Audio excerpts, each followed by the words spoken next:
Hi, everyone. Welcome to Hope Arises. I'm Kim Jonovich. This is part 2 with my great friend, Nathalie Benson. She's sharing on all kinds of things, on grief, widowhood, joy, overcoming, all of those things. But really, it's about encountering the Lord and how he carries us through difficult times. And she's so amazing at sharing how I feel like you're so real and you're so great at sharing, like, this is the real nitty gritty of things and where we're walking through a difficult thing. And this is the amazing glory of God. This is how God comes and does all this. Both of those are very real, and we walk both of them out. She has this story, which I'll have her recap a little bit here in the beginning, where her husband passed away, went to heaven. She had encounters with the Lord, and so did he before that happened. They were beautiful encounters that really carried them through that event and also through the healing process for her and her children. And she carries an incredible authority and anointing to walk others through that same process. She's been in ministry most of her life.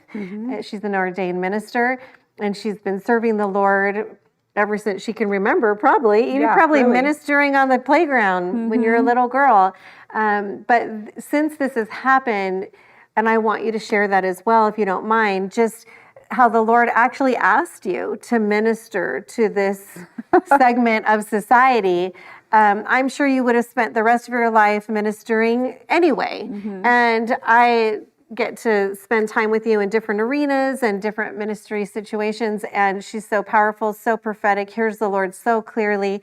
And again, just so much authority is on her and on her life to bring the kingdom. And this particular segment, this particular group, I feel like is so near and dear to the Lord's heart. Yeah. And of course, when we're dealing with grief, it could be grief about anything. So if you've ever had grief, walked through it, still walking through it, if you haven't, praise the Lord.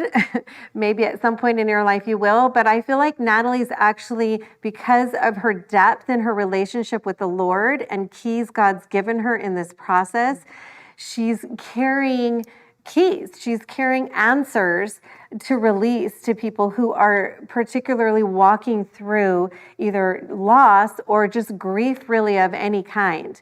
So I'd love for you to just give just a quick recap in case people couldn't tune in on part 1, just kind of what happened with Dan and, quick scenario of those encounters. And because it's all so miraculous, really, from beginning to end. I've said in the first part, the first time I heard your story, every time I hear it, I'm so moved. I just, again, want to scream from the rooftops of how good God is. He's so good. But why don't you go ahead and share? Yeah, so 3 years ago, my husband was diagnosed with a glioblastoma in his brain the size of a lemon. And there was nothing that they could do. It was completely inoperable. And yes, we did get that diagnosis from a doctor, but at the same time, like, it left us in this place of, this is only something God can do. So either God's going to heal him or he's got another plan.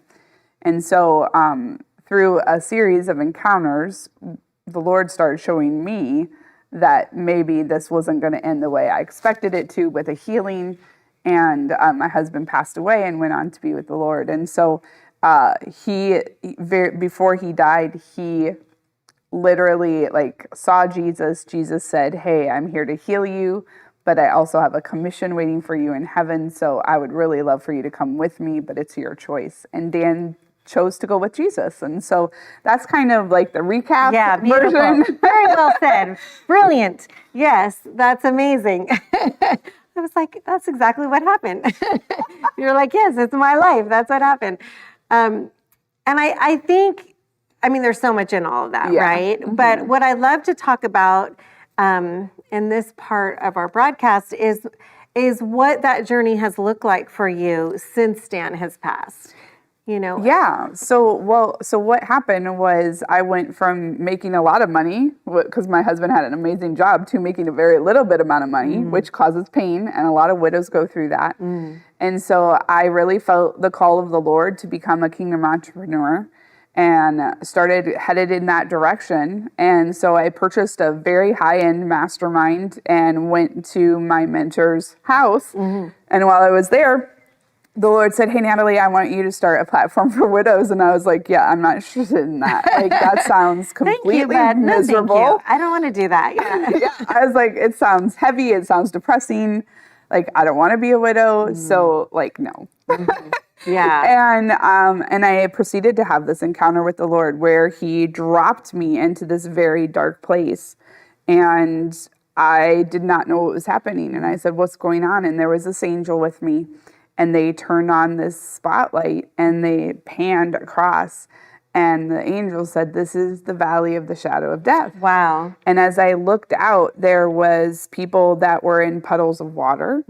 There was people that had been covered over by moss and had like water droplets on them.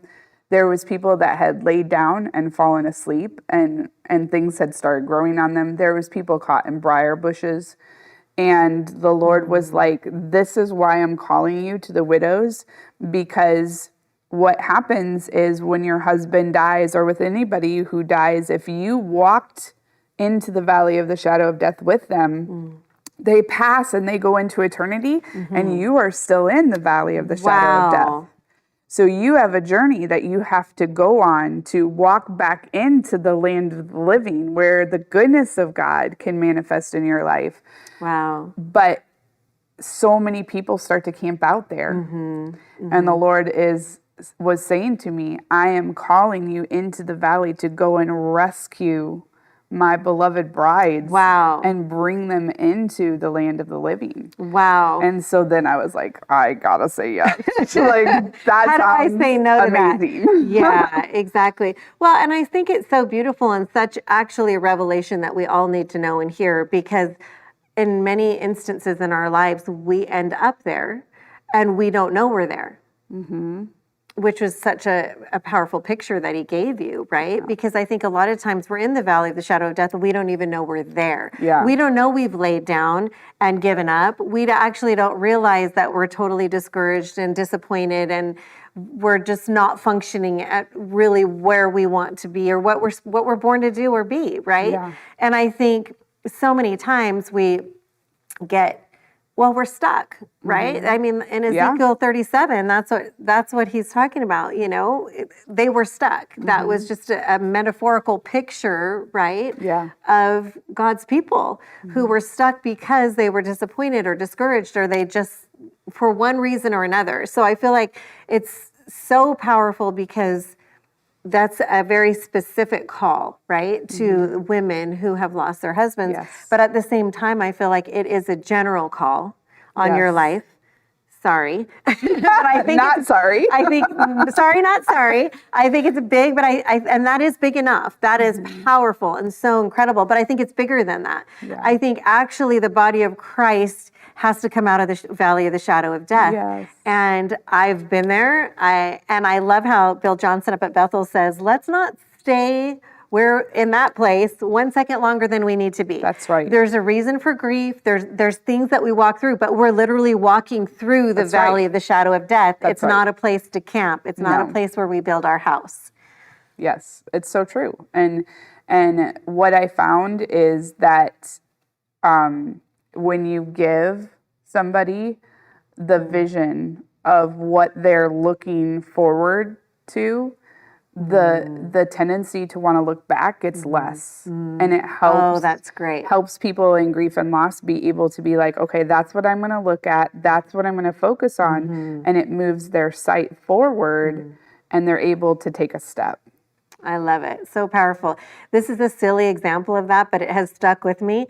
When I snowboarded once in my life, which I was horrible at and hated, they told me, don't look where you don't want to go. Yes. And I feel like I use that all the time in life. I tell that to my kids, right? And it's the same thing in grief, in healing. Don't look where we don't want to go, because actually God redeems our past, but he doesn't live in our past, right? We're present future, right? He's present and he brings us into the future.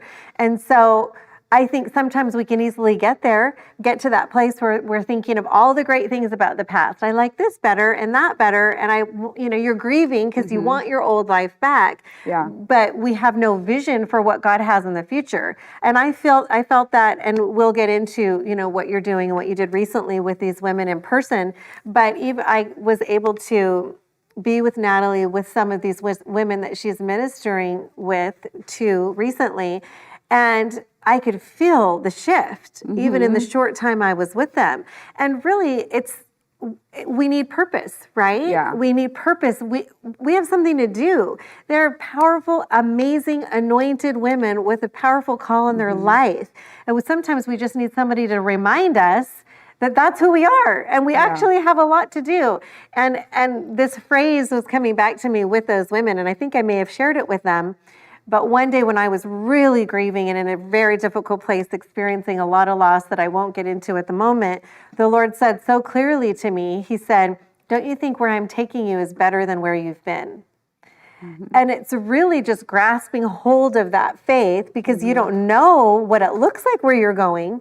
But that word to me was like an encounter with the Lord. That word to me shifted something in my heart and gave me hope that, oh, you do have a plan and we're going somewhere, right? Yes. Which is what you're doing for these women. Well, that's interesting, because the Lord also, so soon after my husband died, when I was in the throes of grief, like it was that acute stage, because it had just happened, and the reality of the situation and the amount of work that was in front of me to rebuild a life was crashing in.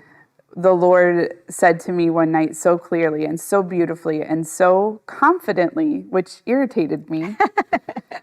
He said, "Nathalie, your second marriage is going to be better than your first marriage." Wow. And when you are grieving the loss of a good marriage, like, he was my best friend. We went to countries together. We had fun together.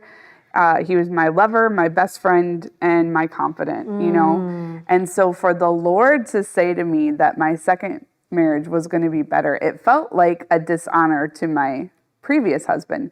But really what he was doing was he was trying to show me, as good as that is, it's going to be even better. Wow. And I was like, wait, how does it get better than that? Like, how does that happen? Right. And so it created hope in me, which I really needed. And it gave me something to focus on, that vision, which is so important in recreating your life. Yes. And I use that on my hard days when I feel like I am overwhelmed by the loss and the grief, or just the sheer work that it takes to be a single mom and live in Southern California and pay the bills and get food on the table and all of that.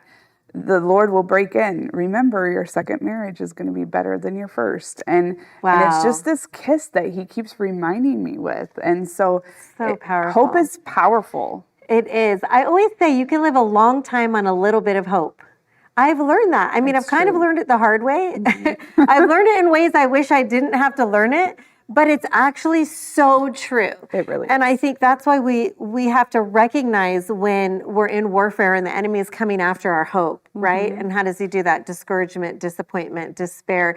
It's that hopelessness that makes us lay down in the valley of death, right? In the valley of dry bones, because we don't have hope to move on. And Him speaking that to you, and what He spoke to me as well in that moment, was vision, right? Without vision, His people perish, right? And so He gave you vision. That's actually real and true. And we talk about this a lot on the show, that the word of the Lord is more solid and real than the ground we stand on. And His rhema word, that's His now word that He's speaking to our heart and our spirit, is just as real as His written word.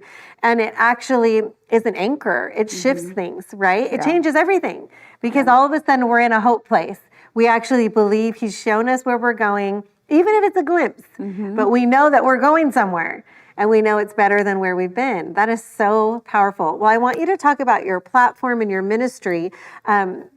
If any of you would like to contact Nathalie, I just want to say this now so we don't forget. It'll be up on the screen.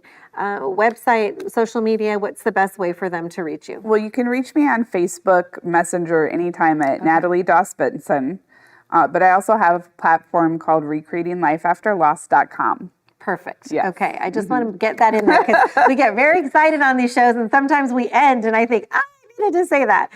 So I would love for you to share, okay, he gave you the vision about this ministry. And then what did this look like actually getting it off the ground? Because that's actually birthing something. That's a big deal, right? Oh my gosh. Yeah. and it is a lot of work to build an online platform, but I really felt like I was supposed to start it online and then add an in-person like event type thing for it. So I started a group online called Recreating Life. It's just a basic Facebook group, but we have over 200 widows in there now that are being ministered to. And what I found is that, you know, like I'll go through different trainings and they'll hide in the corners because they're not ready to be seen yet. But then eventually I'll do another one and they'll come on camera. And that's when I know, oh, they're ready. They're ready for healing. You know, they're ready to really, truly grab hold of recreating their life and walking out of the valley of the shadow of death. And so that Facebook group gets them ready, and then they say yes, and then they come to the event. And when they come to the event, we start to walk them through, okay, this is where you're at. This is the vision. We have this whole ceremony. I take them on a boat. I love this so much. Don't listen if you're going to come to the event, but I take them on a boat so they can't get off. You know, so they can't run away. And sounds like Jesus. And they Like, have to come on confront boat. like some of the grief that they haven't dealt with. And they have to say goodbye, and they have to memorialize their husband. And then the next morning we took them up. You came up with somebody else, and we baptized them, and we baptized them out of the valley of the shadow of death and into the land of the living. And that was such a powerful encounter for so many of those women. Like they've spoken to me even since, going, that was a pivotal moment when I realized that I was going down and I was leaving it all there. Wow. And they come up, and then the next day we took them up in this hot air balloon because I wanted them to get a different perspective on life. Amazing. Because we live, especially as widows, we live in the details. It just gets overwhelming sometimes, and sometimes you have to come out of that and get a different perspective. And so the Lord spoke to so many of them while they were up there, and it just really gave them vision for the future. And so that's what we try to do. We try to help them to see, what are your dreams? What could you do? If money or time were no object, what would you want to be doing? Maybe you need to change your job. Maybe it's providing for you, but maybe there's something else you're supposed to do. And so a lot of these women come out of those weekends or those events, and they're like, I never thought when I came here that this was what God was going to do in that moment. And their lives really do change. Well, it was so powerful. I mean, the short time that I was there with you, it was life-changing for me, honestly, to be part of it and to watch the transformation and the healing. And I shared in the part one also of this broadcast that one of the things I love most about Nathalie is she's so real. And she will tell you the truth about all the hard stuff. And she also has this crazy gift of faith and loves God so much and has had this long history with the Lord. So that combination of what you carry is so powerful, because I think sometimes we can, and I went through this myself during a difficult time. I spent so much of my time trying to hold it all together because I wanted to give Jesus a good name. I know that sounds ridiculous, but I was like, well, if everyone knows I'm a wreck, how am I going to bring them to Jesus? Like, why would they want what I have? You know what I mean? But finally, when I let myself be so real and so raw to believers, unbelievers, especially unbelievers, all of a sudden they were saying to me, who is this Jesus that you know? Who is this person? Because we need to know him, because he was so real to me. I was an absolute mess, but he was so real. And honestly, I think everyone on the planet wants a real God, right? They want, God is real and he is present, and they want to experience him in that real, raw way.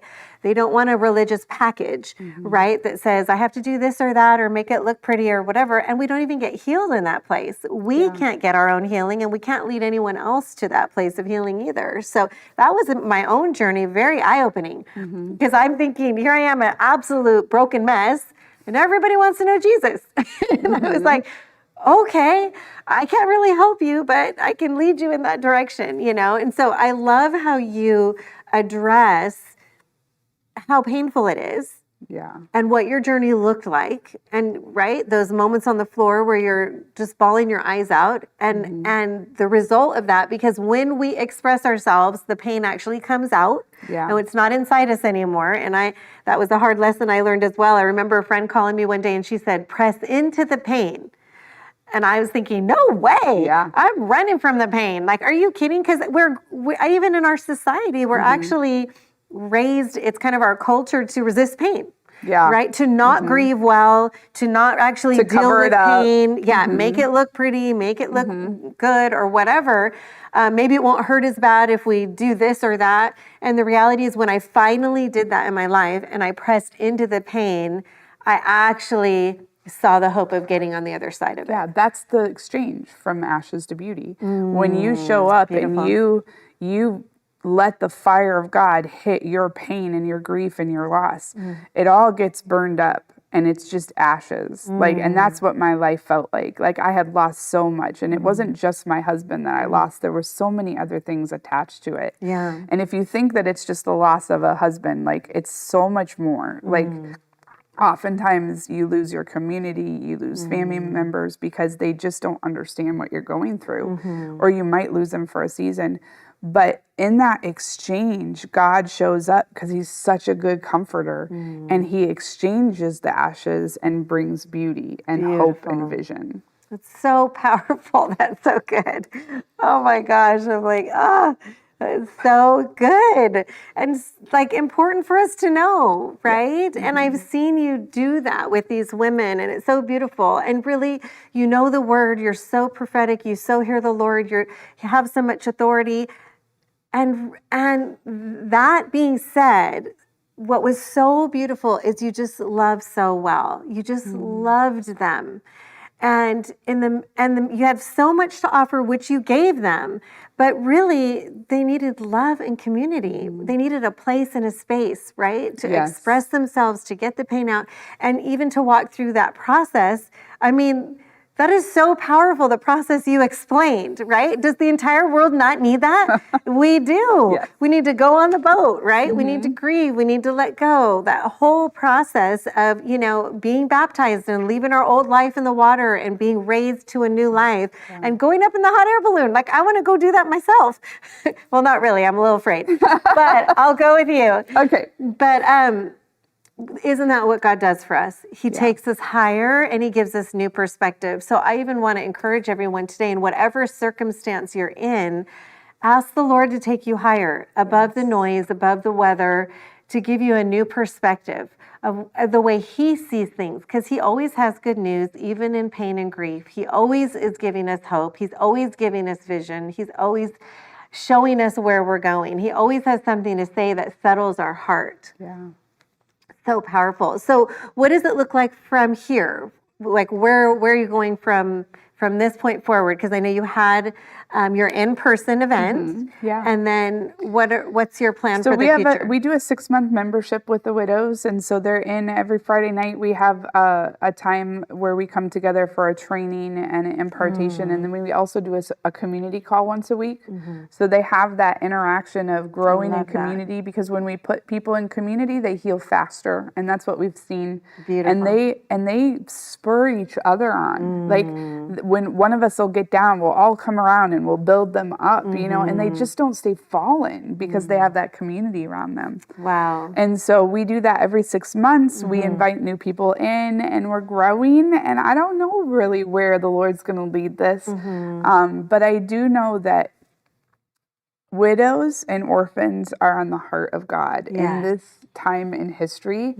Like, I see widows and orphans before the throne of God, and he's looking for people that will partner. One of the things that the Lord had said to me was that he had asked 3 other women to do this, and they had said no. Wow. And so when you come into agreement with the Lord and say yes, I really believe that there is no limit to what he can do to your yes. And so I'm really trusting him, being obedient, going step by step and saying, okay, let's add this. Now let's add this. Now let's add this. And we're going to see where it goes. Oh, it's so amazing and so beautiful. And I want to say thank you to you for doing this, honestly. I mean, hearing your testimony and everything you have shared with me over the time we've known each other has blessed my heart so much and helped me so much. And I feel like the Lord wants to say thank you. The Lord is saying thank you. Thank you for loving my women. Thank you for loving my widows. Thank you for loving so well. Thank you for doing something you didn't have to do, but you were so equipped to do. Right? And just 100 times back to you, because that's what happens when we're obedient, right? We're just blessed beyond what we can imagine. And I feel like that's what's coming back to you. I feel that. Yeah, so I feel much. this huge wave, actually. I feel As that. I was saying that, I feel this huge wave of blessing, like blessing upon blessing upon blessing. So I did want to talk a little bit about Isaiah 61, but I'll do that another time. But it just so made me think of you because it's beauty for ashes, right? But the promises of the people who come out of the valley of the shadow of death is so powerful. I mean, they will rebuild the ancient ruins and restore places long devastated, right? I mean, there's so much promise of what these people who are coming out of grief and out of these very difficult places and out of the valley of the shadow of death, what they're doing in the kingdom, what they're going to accomplish the call in their life of what God's called them to do. So our time is wrapping up. I'm going to have Nathalie pray us out and release what the Lord will have her release this afternoon. We're so happy you joined us. Please feel free to contact her, be in touch with her. She's incredible and amazing. And I know she would bless you so much. So I hope you're all able to do that. Yeah, so I just really felt like you need to go close your eyes and imagine the Lord actually re-baptizing you in the spirit realm. There's just some of you that really need to be like, have the valley of the shadow of death, have deferred hope, have grief, have loss washed off of you, and just imagine it being dropped into the swimming pool or into the ocean. And it's completely washing you clean. And you come up out of being baptized into new life, into new hope. And we release vision and hope and fire and peace. The peace that passes our understanding for a new hope and a new future that lays just out in front of the next step that you're supposed to take. And Lord, we release grace to be able to take that step over people. Lord, that they would be able to rise up in strength and courage and say, I will not back down. I will step forward and I will come into the fullness of the land of the living. And I will see the glory of God manifest in my life. In Jesus' name, amen. Oh my gosh, so powerful. I can feel the power and the authority on that. I'm so feeling the presence of the Lord. I know that blessed you all, and I'm so happy you joined us today. Can't wait to see you next time.